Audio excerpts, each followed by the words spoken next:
Bonjour, c'est Nadine, contente d'être avec toi aujourd'hui et le thème va être la prière. Comment prier efficacement et comment voir des résultats. Alors avant d'aller au thème d'aujourd'hui, j'aimerais ça que tu puisses t'abonner à ma chaîne, puis donc clique sur la petite cloche que tu vas voir sur le côté pour recevoir toutes les notifications et suis-moi sur Instagram. Nous allons parler de la prière. La prière, c'est quelque chose qui est essentiel dans la vie de chaque croyant. Alors, souvent la question qu'on va se poser, c'est comment prier? Comment prier de manière efficace? Et j'aimerais voir avec vous aujourd'hui qu'est-ce que c'est réellement la prière. La prière, je pense que c'est une communication que l'on a avec Dieu. C'est le moment où on peut exprimer à Dieu ce qu'il y a sur notre cœur. C'est le moment où on va crier à Dieu nos craintes, nos peurs, éventuellement nos inquiétudes, même si ça peut sembler étrange. Mais c'est aussi le moment où on va prendre un temps avec Dieu pour lui exprimer notre reconnaissance. Alors Dieu, c'est la personne à qui on va adresser nos prières. Lorsque l'on est chrétien, on croit en Dieu, bien sûr, on croit en son Fils Jésus-Christ et on croit au Saint-Esprit. Et lorsque l'on prie, on s'adresse à Dieu. Et lorsque l'on prie et que l'on s'adresse à Dieu, on s'attend toujours à ce qu'il y ait quelque chose qui se passe. On s'approche pas de Dieu dans la prière en se disant qu'il ne va pas pouvoir l'accomplir. En fait, c'est comme un enfant qui s'approche auprès de ses parents et qui demande quelque chose à ses parents. C'est parce qu'il est certain, il n'a pas de doute. Peu importe le dénouement de la situation, il sait que ses parents vont être capables de répondre à ses besoins. Et souvent, ils ont des idées totalement folles et ils nous demandent des choses qui nous dépassent.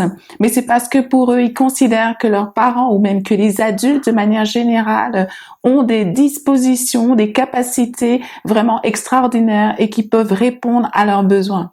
Et nous, en tant qu'enfants de Dieu, lorsque l'on s'approche dans la prière, on doit s'approcher avec cette certitude que Dieu est capable de répondre à nos demandes. Bien sûr, il ne va pas répondre toujours comme nous l'attendons, parce qu'il y a des fois, malheureusement, nous allons prier certaines choses qui ne sont soit pas conformes à ce que lui voulait, sans pour autant qu'elles soient mauvaises, mais nous allons prier des choses que Dieu ne voudrait pas qu'elles se passent à ce moment précis. Dieu va vouloir quelque chose pour ta vie, mais il ne le désire pas à cet instant. Ou avant que telle chose s'accomplisse, il va falloir d'abord que ça s'accomplisse à tel endroit, que telle personne puisse bénéficier de telle affaire afin que toi, tu puisses également avoir la réponse à ta prière. Donc, en fait, Dieu est le maître des temps et des circonstances. Et lorsque nous venons vers lui, nous devons avoir cette confiance et cette assurance que lorsque nous demandons quelque chose, peu importe la réponse, c'est la bonne réponse. C'est la bonne réponse parce que l'on croit que on prie un Dieu qui est bienveillant.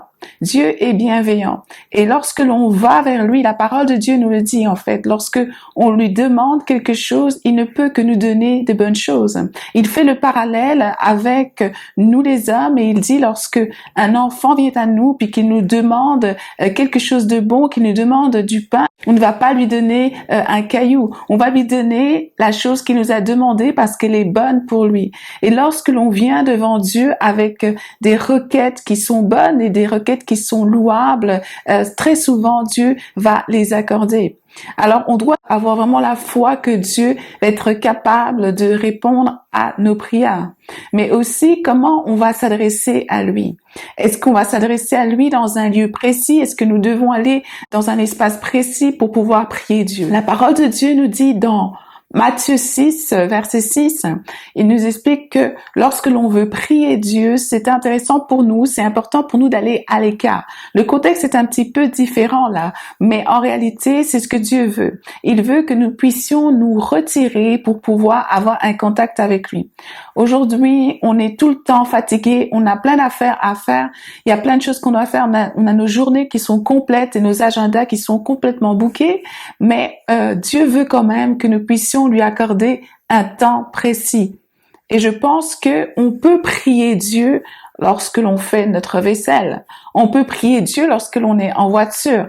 Moi, ça m'arrive très souvent lorsque je vais me promener d'avoir un temps de prière. Je prie Dieu, puis voilà. Et je pense que l'espace que l'on peut trouver pour prier Dieu n'est pas forcément un lieu, mais c'est un espace dans lequel on va pouvoir être tranquille et ne pas être dérangé. Donc la nécessité de trouver un temps dans lequel on va pouvoir être complètement dédié à Dieu. C'est comme lorsque l'on veut prendre un temps avec une personne précise. Ça fait longtemps que tu n'as plus vu ton ami et tu désires la voir. Tout ce que tu veux, c'est te retrouver avec cette personne-là dans un endroit où vous allez pouvoir échanger sans être tout le temps interrompu. Et donc c'est ce que l'on veut. On veut être dans une place où on va pas toujours être interrompu.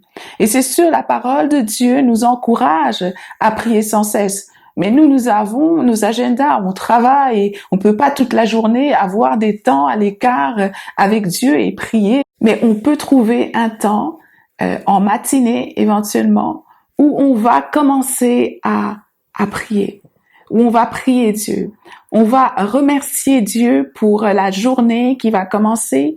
On va remettre cette journée dans les mains de Dieu et on va juste être reconnaissant. Reconnaissant de tout ce qui va se passer qu'on n'a pas encore vu. Et éventuellement, si on a des demandes, on va pouvoir lui faire ces demandes en matinée. Alors, ce qui est pas mal, c'est de pouvoir planifier un temps.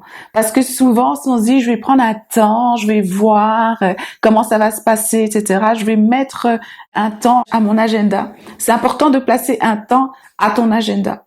Si tu places un temps à ton agenda, c'est mieux pour toi pour pouvoir prier. Moi, je mets des plages horaires, c'est-à-dire que je sais qu'avant telle heure, pour 30 minutes, j'ai un temps avec Dieu. Et quand tu rentres dans ce temps avec Dieu, c'est un temps où tu peux placer un peu de louange, où tu peux lire la Bible, où également tu peux commencer à prier et à crier à Dieu. La prière, c'est un lieu dans lequel tu es libre. Tu es libre de pouvoir te présenter devant Dieu tel que tu es. Tu ne portes pas de masque, tu n'es pas la personne que parfois tu te sens obligé d'être parce que tu es dans un contexte différent, ton environnement te force parfois à montrer, je dirais plus, une facette de toi-même. Mais lorsque tu es dans la présence de Dieu, tu peux être toi-même au complet. Et je pense que Dieu est capable de nous embrasser dans nos différentes facettes. C'est quelque chose que l'être humain a plus de difficultés à faire. On aime d'avoir une personne qui vient vers nous, mais quand elle a telle facette, quand tu es de telle manière, je t'aime. Quand tu te présentes devant moi avec cette attitude-là, mais là je t'aime. Mais lorsque je te montre une autre attitude de moi, mais tu ne peux pas forcément te présenter dans ma présence. Or, dans la prière, on peut être toutes les facettes que l'on est, on peut les apporter devant Dieu. Et lorsque on apporte ces facettes devant Dieu, il y a une œuvre de son Saint-Esprit en fait. Il y a quelque chose qui se passe. Il y a tout ce qui ne correspond pas à ce que Dieu voudrait réellement, qui commence à être consumé par l'Esprit de Dieu. En fait, il y a quelque chose qui commence à changer en toi. Il y a quelque chose qui commence à être renouvelé. En fait, la prière, c'est quelque chose de magnifique. Souvent, on va passer à côté de ça parce qu'on se dit, oui, mais là, j'ai pas trop le temps de le faire. J'ai pas le temps pour ça. J'ai plein de choses à faire. Mais c'est la meilleure place pour commencer sa journée. C'est la meilleure place pour être renouvelé, pour être restauré, pour être fortifié. Moi, ça m'est arrivé des fois d'avoir des moments où j'étais découragée, où j'avais des moments où c'était difficile pour moi. J'avais des moments où j'avais des pensées qui, je savais, n'étaient pas forcément bonnes. Mais au lieu de rester loin de Dieu, je me suis rapprochée dans sa présence au travers de la prière. Et j'ai pu voir des choses changer. J'ai pu voir un cœur qui était allégé. J'ai pu voir des fardeaux, en fait, qui me quittaient. Parce que seulement je faisais ce choix-là de rentrer dans la présence de Dieu. Alors, lorsque l'on prie, on peut venir, premièrement, avec la reconnaissance. La parole de Dieu nous encourage à venir vers Dieu avec des requêtes, avec des prières, mais aussi avec de la reconnaissance. On veut reconnaître, on va avoir cette gratitude envers Dieu. Merci Seigneur pour tout ce que tu fais. Merci pour ce que tu places dans ma vie. Merci pour les épreuves. Merci pour les défis. Merci pour la santé. Il y a tellement de choses que l'on peut dire. Et aujourd'hui, les neurosciences nous parlent de la gratitude, nous parlent de la reconnaissance, comment elle est bénéfique pour notre vie physique, émotionnelle et même spirituelle finalement. Ça a vraiment un ajout dans notre vie. Mais la parole de Dieu le dit. La parole de Dieu nous encourage à être reconnaissants. Et dans la prière, on veut exprimer cette reconnaissance à Dieu. On veut dire à Dieu ô combien il est bon et ô combien il pourvoit, ô combien on a besoin de lui. On veut aussi l'élever. On connaît la prière du Notre Père. On veut élever son nom. C'est une prière que Jésus a enseignée à ses disciples. Et on veut pouvoir élever le nom de Dieu. On veut pouvoir préciser à qui on prie. C'est à notre Père qui est dans les cieux. Alors lorsque l'on prie, on vient avec foi, on sait à qui on s'adresse. Et on se prend un lieu à l'écart. On se prend ce temps qui est privilégié. Lorsque l'on prie, on veut aussi s'attendre à voir des choses qui nous dépassent. Lorsque l'on prie, on veut expérimenter la présence de Dieu. Dépendamment de notre personnalité, on peut se retrouver dans la prière en train de contempler Dieu. La Bible nous dit de ne pas multiplier des paroles lorsque nous nous rendons dans sa présence, comme les païens pourraient le faire, comme les gens qui ne croient pas spécifiquement en Dieu ou éventuellement des religieux pourraient le faire. Parce que Dieu sait déjà. Avant même que tu rentres dans la prière, il sait déjà ce dont toi tu as besoin. Mais alors c'est quoi qu'il recherche? Qu'est-ce que Dieu recherche s'il sait déjà ce dont tu as besoin? Ce qu'il veut, c'est une connexion avec toi. C'est qu'il veut passer du temps avec toi. Il veut te prendre dans ses bras d'amour. Il veut te fortifier. Il veut te renouveler. Il veut te faire du bien. Il veut te donner des forces pour la journée. En fait, notre Dieu est merveilleux. Tout ce qu'il pense et tout ce qu'il nous demande de faire sont toujours pour notre bien. J'ai vu dans ma vie des choses se passer au travers de la prière.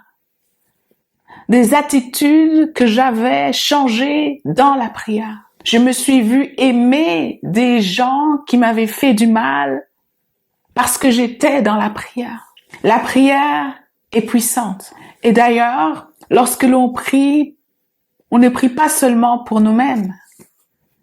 On prie très souvent pour les gens qui sont proches de nous.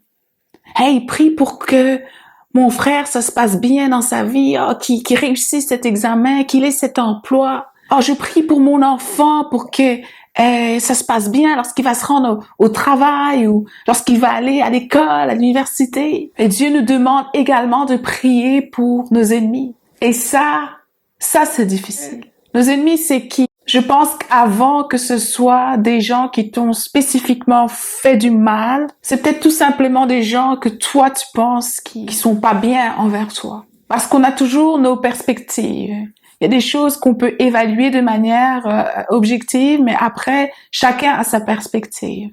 Une personne peut te faire du mal et ne pas croire, ne pas penser qu'elle t'a fait du mal, mais le résultat, c'est que tu as eu mal. Et à ce moment-là, ça devient pour toi comme un ennemi finalement, parce que te fait du mal, elle ne te rend pas meilleur. Mais Dieu nous demande de prier aussi pour ces gens-là. Et c'est un concept qui est vraiment fou, mais que j'ai commencé à appliquer depuis des années. Et lorsque tu le fais, ton cœur commence à aimer cette personne-là, à désirer quelque chose de bon pour cette personne. Et au final, en fait, c'est à toi que ça fait du bien.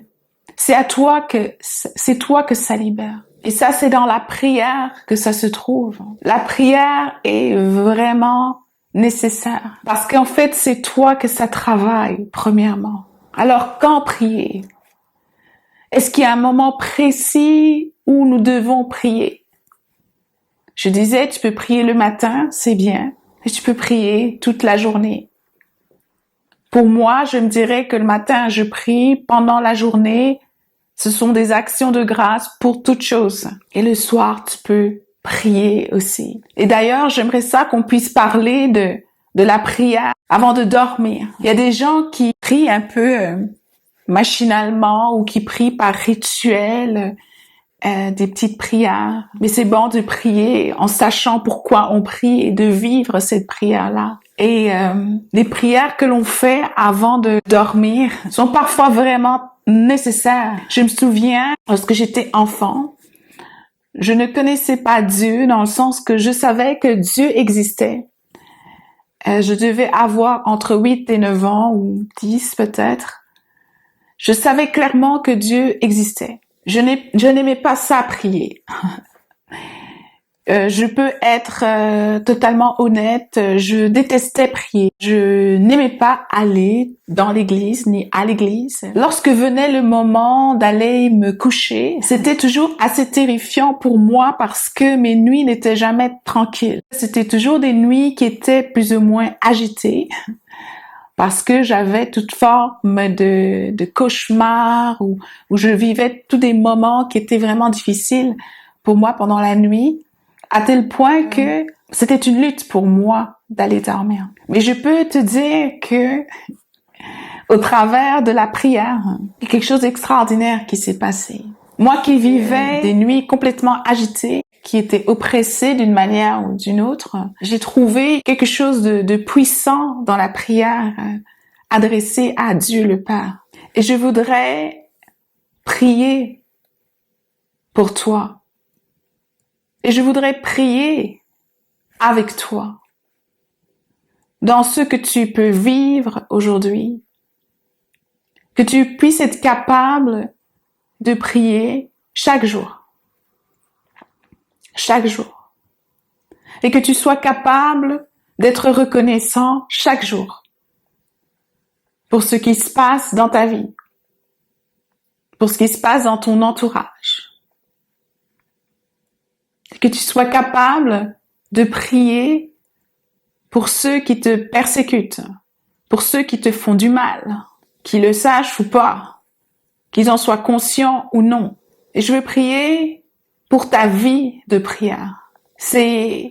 La prière, c'est quelque chose qui est combattu, dont on ne veut pas souvent entendre parler. Parce que l'on aime mieux faire des choses qu'être dans la prière. Il y a un équilibre à avoir, c'est certain. Mais il est bon aussi de prendre un temps pour juste prier et tout remettre dans les mains de Dieu. Alors si tu le souhaites, je vais prier pour toi maintenant. Et je vais te demander de juste fermer tes yeux et de lever tes mains vers Dieu. Et on va prier ensemble.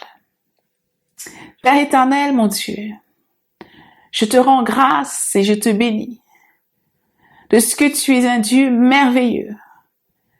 Merci parce que tu es un Dieu extraordinaire. Tu penses à toutes choses pour moi et tu veux que je puisse te rencontrer dans la prière. Non pas seulement pour toi, non, pour moi, afin que je sois restaurée, que je sois renouvelée, que je sois fortifiée, que je sois équipée. Alors je prie que tu me donnes cette envie, cette soif, que tu ranimes en moi la soif, ou que tu animes la soif en moi, pour te retrouver, pour communiquer avec toi, pour t'exprimer tout ce qu'il y a sur mon cœur,